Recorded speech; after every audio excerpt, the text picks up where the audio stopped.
Освен скромната понуда на приватните сместувачки капацитети кои се категоризирани и што се бројат на прсти, рак рана на туристичката понуда во Преспа е дефицитот на хотели, одморалишта, кампови и сите други можности за повеќедневен туризам покрај Преспанското езеро.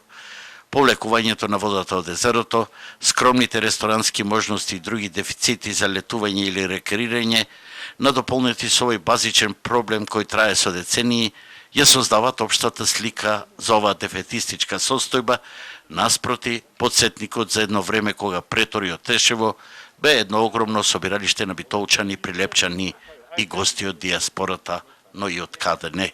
Со пропаѓање на тие капацитети пропадна сериозна инфраструктура. Кога немаш основата, тој исто кога да си осакатен.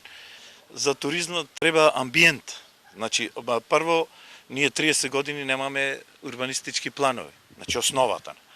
Пред да го загатнеме одговорот, во овој репортерски запис се обидовме низ објективот на нашата камера да ја доловиме сликата за пропаднатите хотели и кампови во Претори од Тешево, кои бранот на транзицијата ги збриша како цунами.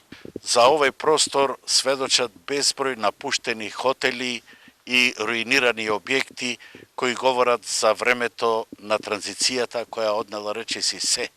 Меѓутоа, останува сосема нејасно како актуелната власт за овие 3 години не посегнела по темелот за решавање на овие проблеми, но кои се сегашните предизвици и сакали Преспа да развива туризам или покрај езерото ќе си остане само земјоделски крај, кога пред 10 години централната власт ги одзеде ингеренциите врз земјиштето во цела држава, Преспанското езеро остана без урбанизација, што сега е огромен и скап проблем. Урбанистички план нема просторно планирање за целиот регион и е тешко да се инвестира и понатаму и да се доградува, да се прават нови инвестиции нормално. Прво да се урбанизира место и да знаат и после да ги представиме тие проекти, тој урбанистички план, да одиме во надвор од Ресен. Ако нема кај нас бизнисмени, има во Скопје, има банките имаат пари, некој ќе инвестира. Урбанизацијата чини многу, но дали актуелната локална власт после 3 години ќе се одважи темелно да се зафати со овој процес е отворено прашање. За сега само со еден проект во Претори, еден во Долна Преспа, со така нареченото финско село, се премалку за да се рече дека нешто се прави.